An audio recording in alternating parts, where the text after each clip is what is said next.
તો એક મહત્વના સમાચાર પોરબંદરમાં નગરપાલિકાની ઘોર બેદરકારી સામે આવી છે। લોકમેળામાં રાઇડની ચકાસણી કરવા ગયેલા અધિકારી ઉપર જ ફસાઈ ગયા અને ત્યારબાદ તેઓએ આવી રીતે નીચે ઉતરવું પડ્યું હતું।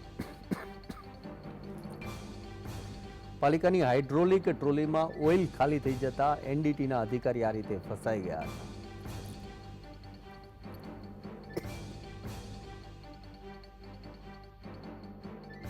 જોખમે લોખંડના એંગલના માધ્યમથી આ રીતે નીચે ઉતર્યા હતા। આમ અધિકારીનો જીવ અહીં જોખમમાં મુકાઈ ગયો હતો એવું કહીએ તો વધારે પડતું નહીં લાગે, કેમ કે પોરબંદરમાં નગરપાલિકાની ઘોર બેદરકારી આ પ્રકારે સામે આવી છે। ત્યારે આ અંગે વાત કરીએ અમારા પોરબંદર ખાતેના સંવાદદાતા વિપુલ સાથે। જી, અધિકારી આવી રીતે ફસાઈ ગયા હતા, અધિકારી તો પોતાની રીતે જીવ બચાવીને નીકળી ગયા છે, તંત્ર દ્વારા કોઈ આ અંગે પ્રતિક્રિયા આપવામાં આવી છે?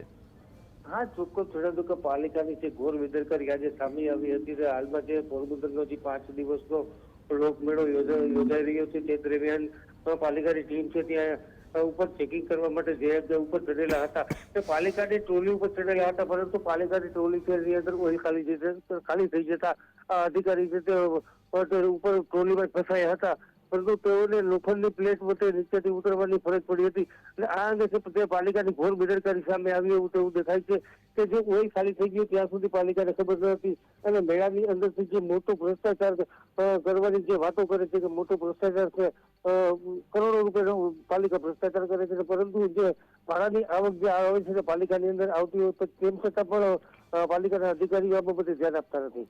જી, માહિતી બદલ ખૂબ ખૂબ આભાર।